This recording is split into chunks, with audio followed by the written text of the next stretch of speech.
Believe it or not, this Paralogue is among the easiest maps in the entire challenge so far. This is a route map where, much like Chapter 11, every single enemy is a flyer. Among these flyers, the only ones that pose as a genuine threat to my units are the Kinshi Knights, but there are only 3 of them grouped up on the left side of the map, 2 of which can be dealt with on the very first player phase even. The remainder of the enemies can be very easily cleaned up with the use of my bow units and the beast killer we got back in Chapter 14. To help make this map go as smoothly as possible, I've made sure to bring Hinoka and Silas as high move bow units to shoot down the scarier enemies and provide strong dual strikes, along with Ryoma for similar purposes. A few maps ago, I had mentioned that I would likely pass down Replicate to Kiragi as that'd be much better than Golem Bane or Poison Strike for him, but I had decided to change the order in which I do the Paralogues to prioritize training units other than Takumi for the rest of the chain. It's not like Replicate would have been that useful anyways, since I don't intend to use Kiragi long term.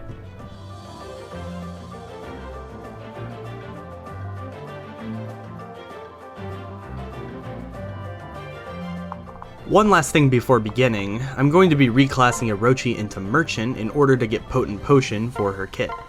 Of all the units that are candidates for receiving tonics, the one who by far has the most to gain from using them is Selkie.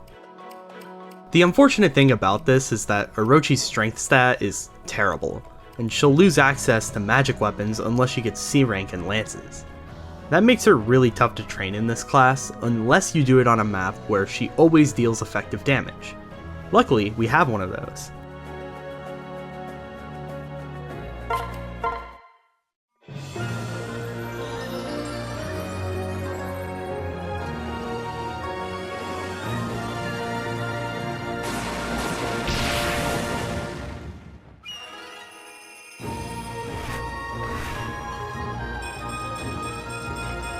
Interesting.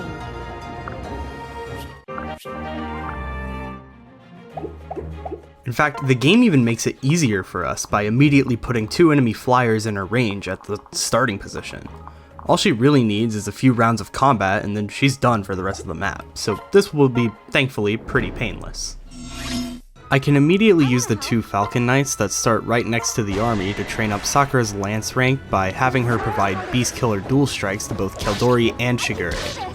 I eventually want her to be able to use the Bolt Naginata so she can have a strong magic weapon against enemies that beat tomes in the weapon triangle.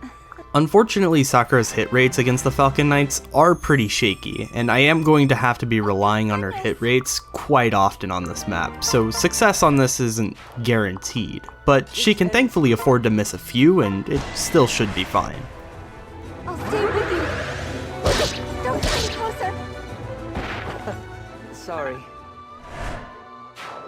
Now Sakura pairs up with Shigure so she can be dropped somewhere else on the next turn.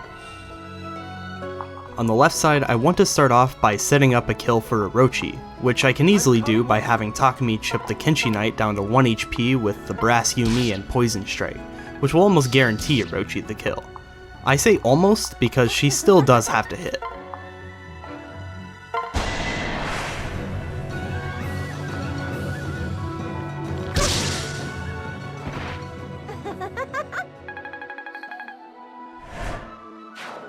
Ryoma now goes next to Orochi to weaken the Malignite with her dual strike. Unfortunately, this isn't enough to get her a level up, but any attack after this will.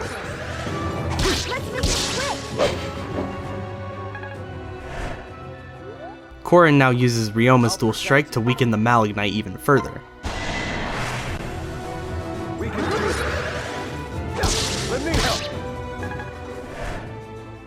And finally, I finish off the enemy by having Rajat and Dwyer fight next to each other.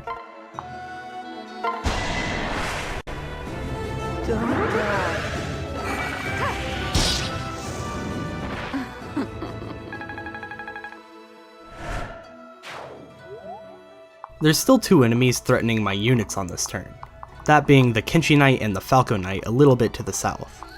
Taking them out will not only help my units survive, but it will also create a safe space for Kiragi while he takes the time to use his Offspring Seal and move closer to my main army. I have faith in you.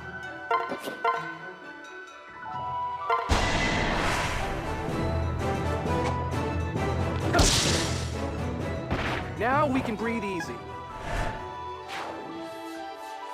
The Kinchi Knight is the much more threatening enemy, as she has the ability to just kill one of my own Kinchis, or one of the squishier units at the top even.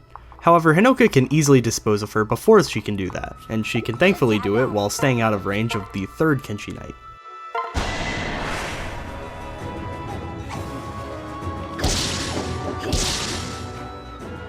As it should be.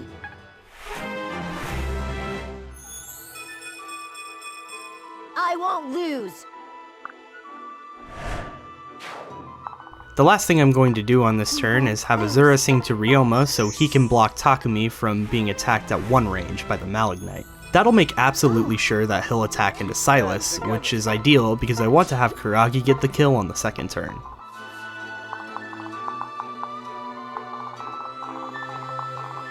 Let's use teamwork. Between Kinchi Knight and Sniper, Kinchi is way better here. Air superiority is nice and all, but the main thing I want out of Kinchi is flight. Flight isn't nearly as important in Birthright as it is in Conquest or Revelation, but since he's not going to be one of my primary combat units, his utility and high movement that can ignore terrain will be extremely valuable for both this map and the one directly after this.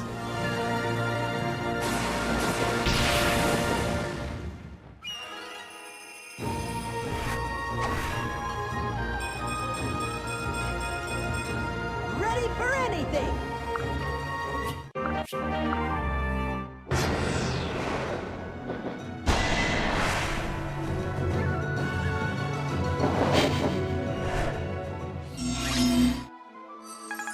To clear up the enemy range view, Kiragi kills the Malignite first thing.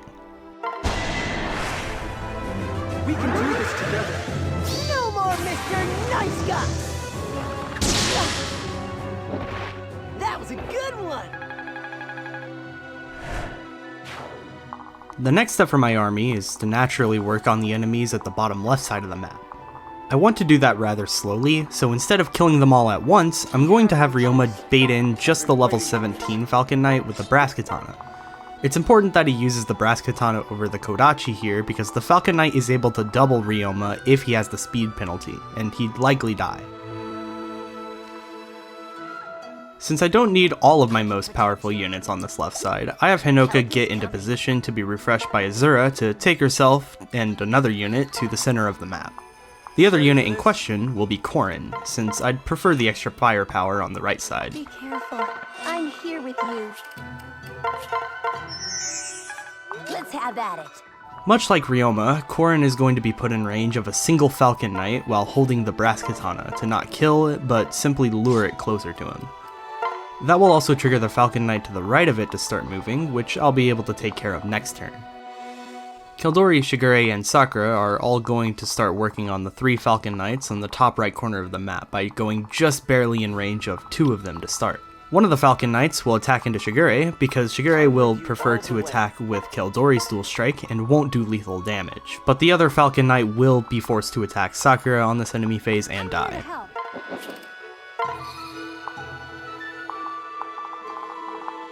Come on! What can I do? Time for some death. I want to help. I'll join you.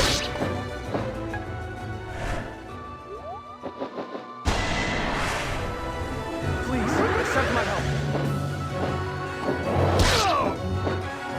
Don't take all the glory!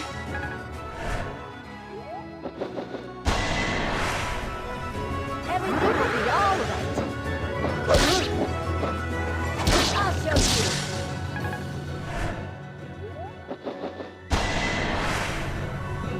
you. It doesn't really ever matter if Sakura doesn't dodge attacks, because she'll almost always be able to heal back her damage thanks to Renewal. Sweet dreams.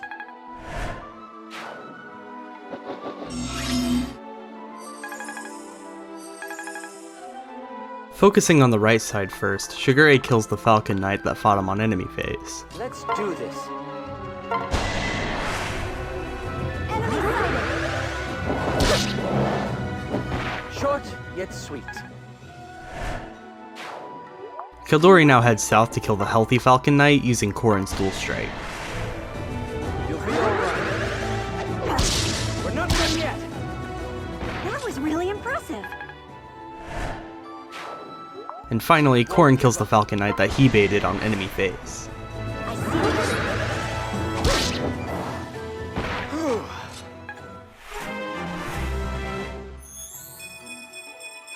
You'll be alright. As for Sakura, she's going to pair up with Hinoka so she can be dropped in range of the third Falcon Knight of the bunch that Corrin fought. For better visualization of the enemy ranges here, I'll briefly move over to the left side to kill the Falcon Knight with Orochi. This will get Orochi to her next level, so she'll no longer need to do any fighting for this map. Delighted to help you. I've got you. Fortune favors me. Fates be praised.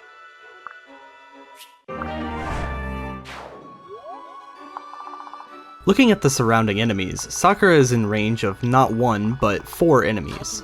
That seems dangerous for her, but they don't actually do a lot of damage to Sakura. One of them won't even go for her, since one of them can reach Hinoka, who can't counterattack at 1 range, so she's the preferred target.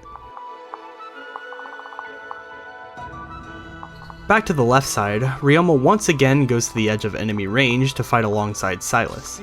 This time he wants to kill though, so he holds the Reijinto. On guard! Dwyer goes next to Ryoma to heal him, which puts Dwyer in position to dual strike with Rajat since she'll be going in range of the Wyvern Lord to the left. Again. No need to worry. Good luck. My bow is yours. It'll be all right. I've got you. Dad! Huh? Nope. What? Yep. Ah. Ready for anything.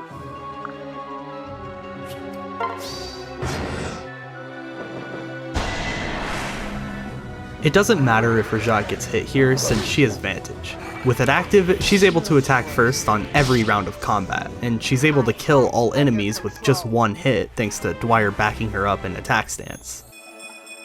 We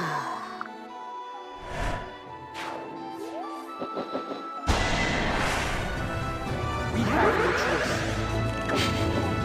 This one's for you. Thank you.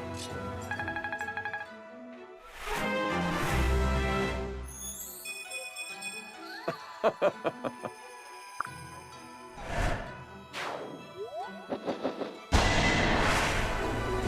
see the enemy.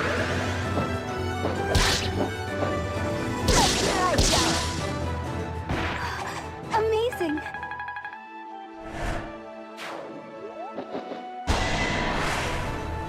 Let's try our hardest.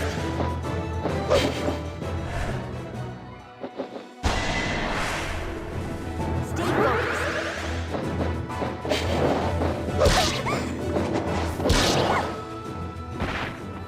Please forgive us.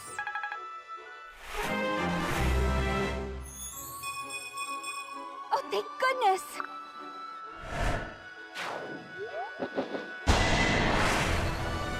I predict you.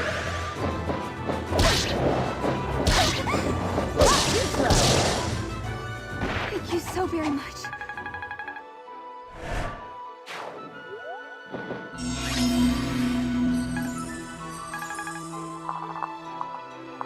This last Wyvern Rider does have some variation on where he ends up moving, but since it's the only enemy nearby, it isn't too bad since I just want Silas to kill it anyways. Come on. You deserve worse. I won't forget this. Now Rajat is going to pair up with Dwyer to get dropped in range of one of the Wyvern Lords nearby. Unfortunately, with the way the terrain is, there isn't a safe way to put her in range of both at once, because that would also put Dwyer in their line of Stay sight. strong.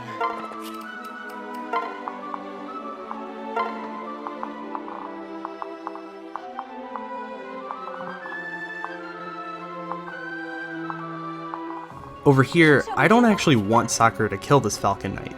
She instead just deals chip damage with the brass Naginata.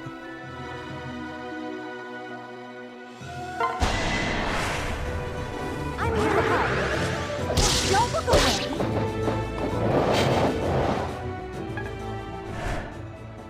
Now Kiragi can come in to take the kill for himself. I'll back you up. Who's the man? I still do need to take care of the Falcon Knight and Malignite at the top right corner of the map, so I have Shigure get to work on that using Hinoka as his dual strike partner.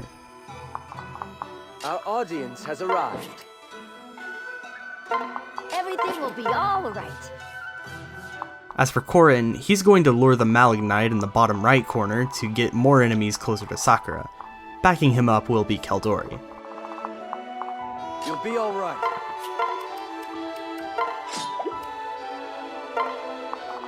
Stay calm.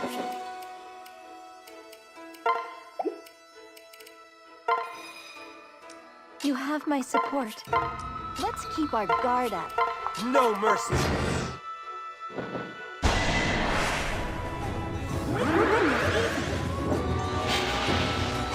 I'll join you.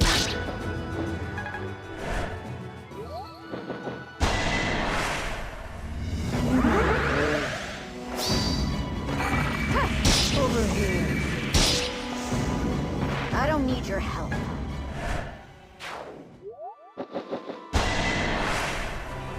Let's have at it. Me too. Thanks for backing me up.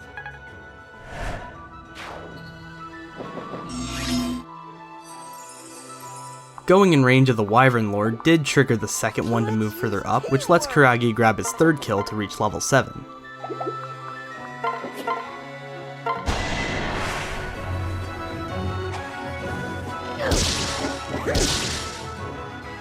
Good shot, huh?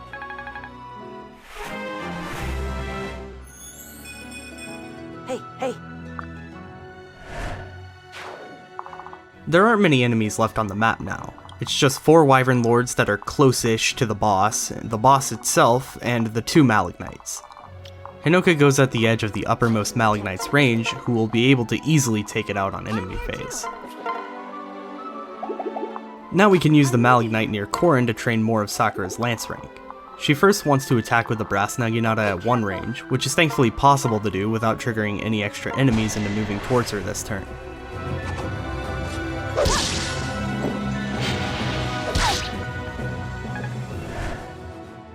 Now Caldori will use her dual strike to chip it down further, though I first checked Corrin's damage output out of curiosity. I want to help.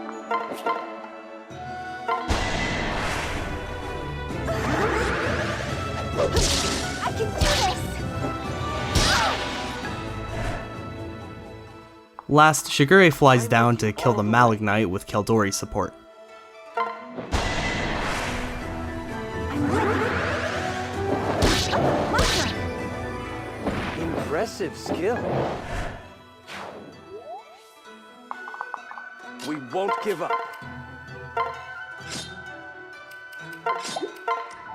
On the left side, Rajat once again pairs up with Dwyer to do the same exact thing they did last turn. Everyone else will move closer. Don't die. This is nothing. We have no choice. Stay alert. Don't make me laugh. Be careful.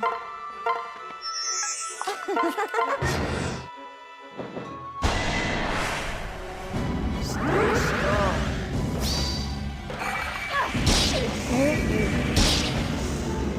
I had it under control.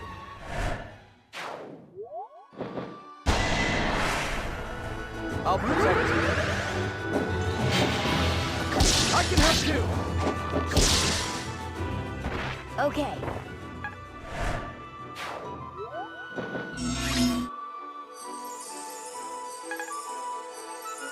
Hiro was debating on who exactly would be the best to feed the stray wyvern lord kill to, and I ultimately decided that it should be Rajat because her experience gain is going to be pretty low in the next map, and I want to try and keep her above the level curve for now, so that way she's able to perform more aggressive vantage pushes once we get back in the main story missions.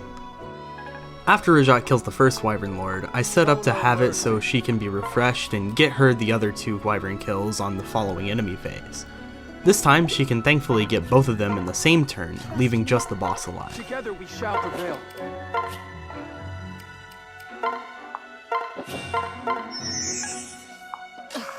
Again. Time for some death. Must I do everything? Let's keep our guard up. Hey, how you doing? Come on! I see the enemy. I have your back. We've got this. I won't let you get hurt. I'm here to help.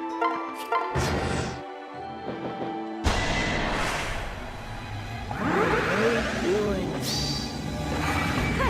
No choice. I don't need your help.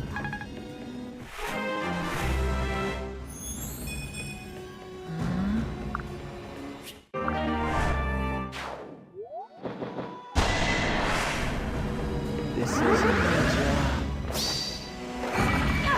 Over here.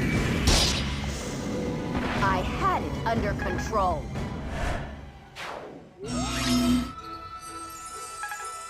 For the boss, the safest way to lure it is to have a unit that is both fast enough to not get doubled or bulky enough to survive anyways. Lucky for me, the duo of Keldori and Shigure allows me to have the best of both worlds, so Keldori is naturally the one who goes in its range. We can do this. Please, accept my help.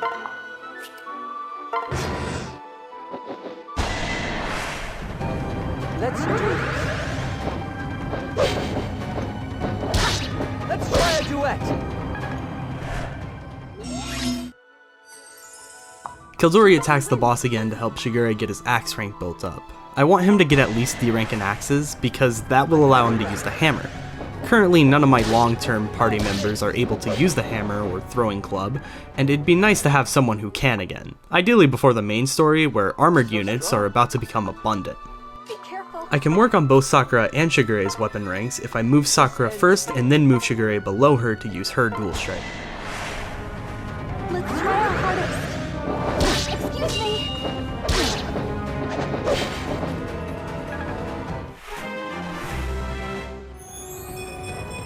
It's showtime! Now either one of Silas or Ryoma can come in to use Shigure's dual strike to finally get him to D rank. Silas is not the ideal choice because he kind of does overkill damage, and there's something else we have to gain out of using Ryoma anyways.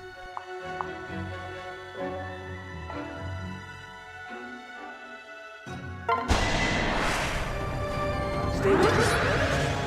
Let's try a duet. With this round of combat, Ryoma gets S rank in swords and Shigure gets D rank in axes.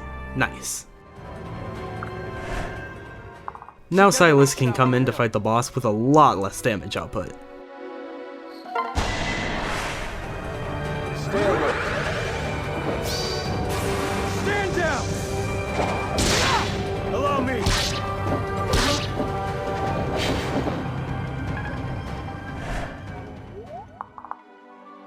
Lastly, it only makes sense for Kiragi to join his father to get the finishing blow. My bow is yours. Wanna hang out?